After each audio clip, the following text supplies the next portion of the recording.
most people in sales, they believe in what they do. Yes. They understand that they're bringing immense value. They believe in their product or service. Yeah.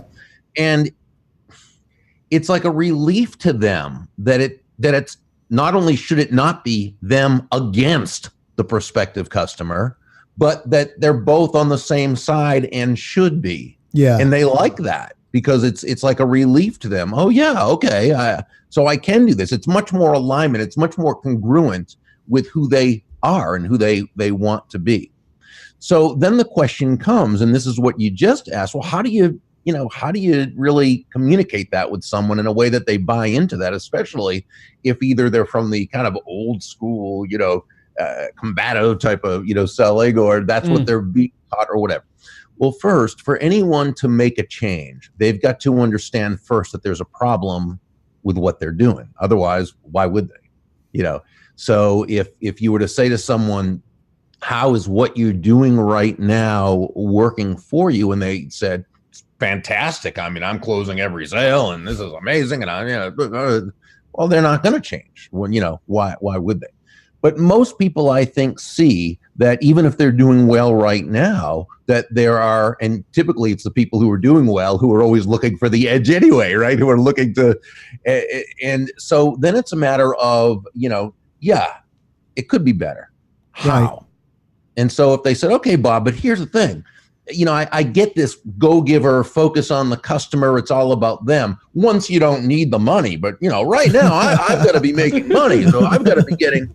So then what I would do is let's take them through a couple of different scenarios. Okay. So let's say you sell a product or a service and you have a prospect in front of you. Okay. And that if all goes well, they should purchase from you. There's no reason why not. So you really need the money and you're focused on yourself and now you're going to go into this presentation and that's how you're going to come across. Now, maybe not consciously to that other person, but if your goal is to transfer their money from them to you, that's how it's going to come across. And so, yeah, you'll ask questions, but they'll be questions meant more to sharp angle the person as opposed to really explore what they need, want, and desire. When they have an objection or a question, you might be a little defensive because, hey, this objection's standing in the way of your money, right? And you'll be closing, and there'll be that sort of not desperation as much as, and that person will sense it. And I would say to this person in front of me, this salesperson, I'd say, is this person more likely or less likely to buy from you right now? And they will probably say less likely.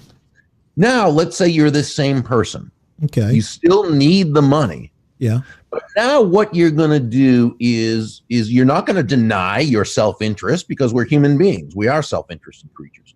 You're not going to deny that you need the money, but you're going to set aside, you're going to temporarily suspend or set aside this self-interest because you realize just again, on a self-interested level, it's not going to serve you. Never mind serving the customer. Okay.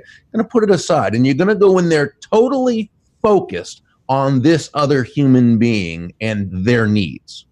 So you go in there and you ask the right discovery questions and you discover exactly what they need, what they want, what they desire, how your product or service can help them solve a problem, how it can make their life better, easier, more fulfilling, whatever it is your product does.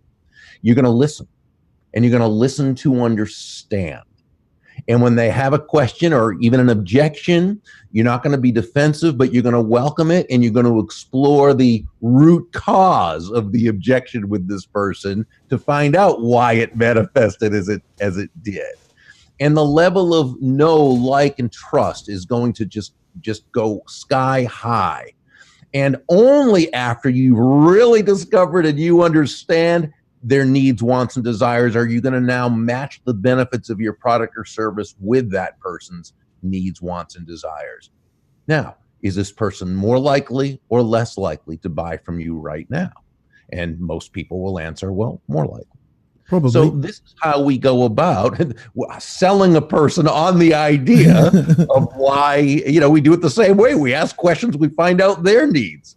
Okay. And so something I like to do, Bob, is sometimes on the subject of this concept of suspension of self-interest. Mm-hmm. Sometimes I actually like to be very honest about my self-interest with a client, and almost for me, I find the concept of suspending my self-interest difficult, because I'd feel like I was almost lying to the client. Whereas sometimes I'm more comfortable saying to the client, do you know, I really do want to succeed and I really am in this to make money, but I'm not going to do that if I haven't listened, and I'm not going to do that if I don't understand you.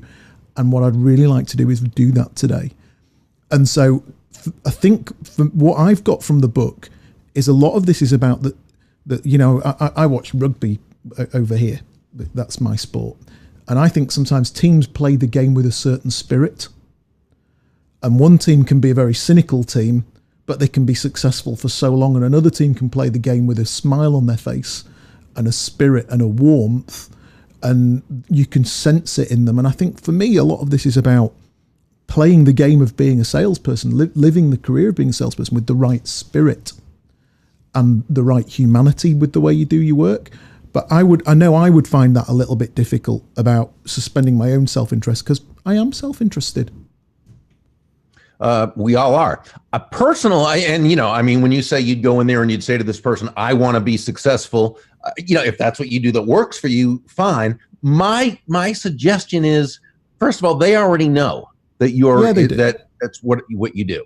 I don't see it being false or inauthentic in any way to willingly suspend your self-interest, because your job when you're there is to serve that other person. Yeah.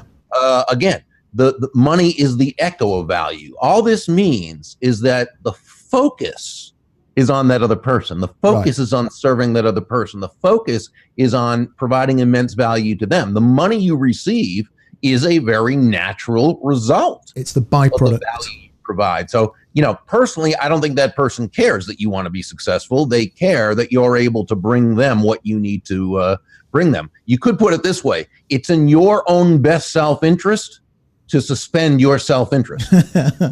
Okay.